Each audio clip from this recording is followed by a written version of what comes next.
তুমুল হম্বিতম্বি করলেও মার্কিন প্রেসিডেন্ট ডোনাল্ড ট্রাম্প খানিকটা নরম হয়ে আসছেন তার ইঙ্গিত পাওয়া যাচ্ছে। ইতিমধ্যে তিনি মেক্সিকোর উপর আরোপিত যে ট্যারিফ সেটি আগামী 2 এপ্রিল পর্যন্ত পজের ঘোষণা দিয়েছেন, স্থগিত রাখার ঘোষণা দিয়েছেন। মার্কিন কমার্স সেক্রেটারি হাওয়ার্ড লুন্টিক মার্কিন টেলিভিশন সিএনবিসিকে জানিয়েছেন যে কানাডার উপর আরোপিত যে 25% ট্যারিফ সেটিও 2 এপ্রিল পর্যন্ত স্থগিত রাখার ঘোষণা দিবেন ডোনাল্ড ট্রাম্প। আজ যে কোনো সময় তিনি এই ঘোষণাটি দিতে পারেন। দর্শক, আপনারা জানেন যে গতকাল ডোনাল্ড ট্রাম্প এবং জাস্টিন ট্রুডোর মধ্যে টেলিফোনে কথাবার্তা হয়েছে এবং সেই কথাবার্তাটি আসলে এক পর্যায়ে উত্তপ্ত বাক্য বিনিময়ে পর্যবসিত হয়।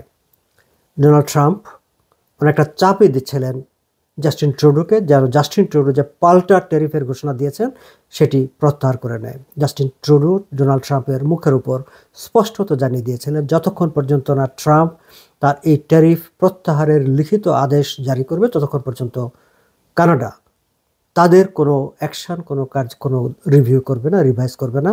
যা ঘোষণা করা হয়েছে তা বহাল থাকবে এবং কানাডা সেটি নিয়েই এগিয়ে যাবে।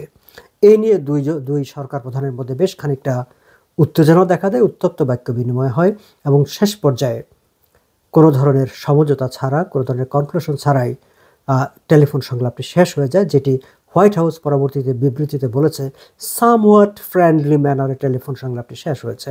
অর্থাৎ বন্ধুত্বপূর্ণ পরিবেশে শেষ হয়নি, সামওয়াট খানিকটা বন্ধুত্বপূর্ণ পরিবেশে।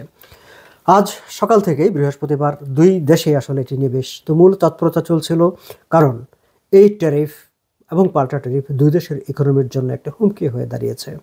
শেষ পর্যন্ত ডোনাল্ড ট্রাম্প মেক্সিকোর প্রেসিডেন্টের সঙ্গে কথা বলেছেন, কথা বলে তিনি ঘোষণা দিয়েছেন মেক্সিকোর উপর যে ট্যারিফ সেটি 2 এপ্রিল পর্যন্ত স্থগিত থাকবে।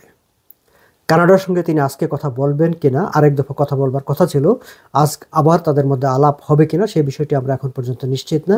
তবে কমার্স সেক্রেটারি হাওয়ার্ড লুন্টিক সিএনবিসিকে জানিয়েছেন যে নীতিগতভাবে মার্কিন যুক্তরাষ্ট্র 2 এপ্রিল পর্যন্ত এই ট্যারিফ স্থগিত রাখার একটি সিদ্ধান্ত নিয়ে ফেলেছে, যেটি ডোনাল্ড ট্রাম্প যে কোনো সময় আজকে ঘোষণা করবেন। তবে তাদের শর্ত হচ্ছে ইউএস কানাডা মেক্সিকো যে ট্রেড এগ্রিমেন্ট আছে সেই এগ্রিমেন্টের আওতায় যেসব প্রোডাক্ট আছে কেবলমাত্র সেই সব প্রোডাক্টগুলোকে এই ট্যারিফের আওতার বাইরে রাখা হবে। কানাডা থেকে আনুষ্ঠানিকভাবে এখনও এই বিষয়ে কোনো মন্তব্য করা হয়নি। তবে জাস্টিন ট্রুডো তিনি আজকে যখন সাংবাদিকদের সঙ্গে কথা বলছিলেন বা অন্যান্য জায়গায় কথা বলছিলেন, তিনি স্পষ্ট করে দিয়েছেন যে তিনি কোনো মুখের কথার উপর বিশ্বাস করে কোনো সিদ্ধান্ত নেবেন না, তিনি অফিসিয়াল ডকুমেন্ট দেখতে চান। অর্থাৎ ডোনাল্ড ট্রাম্প কেবল বক্তৃতা করে বললেন যে আমি স্থগিত করে দিব, তাতে হবে না, তাকে অফিসিয়ালি রিটার্ন জানাতে হবে যে হ্যাঁ তিনি এই যে তার যে এক্সিকিউটিভ অর্ডার সেই এক্সিকিউটিভ অর্ডারটি এপ্রিল পর্যন্ত স্থগিত করেছেন এবং সেটি দেখার পরেই জাস্টিন ট্রুডো সিদ্ধান্ত নেবেন যে তিনি যে পাল্টা ট্যারিফ আরোপ করেছেন সেটি থেকে সরে আসবেন কিনা।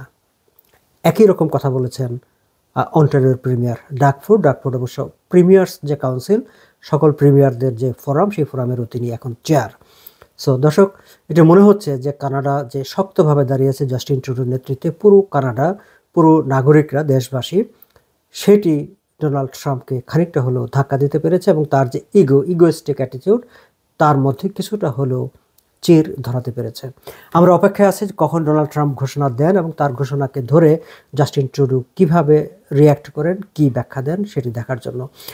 যখনই কোনো ডেভেলপমেন্ট হবে দর্শক নিশ্চয়ই আমি আপনাদেরকে জানিয়ে দেব। আপনারা আমার এই ইউটিউব চ্যানেলটি এবং ফেসবুক পেজটি ফলো করে সাবস্ক্রাইব করে আমার সঙ্গে থাকতে পারেন। আপনাদের সবাইকে ধন্যবাদ।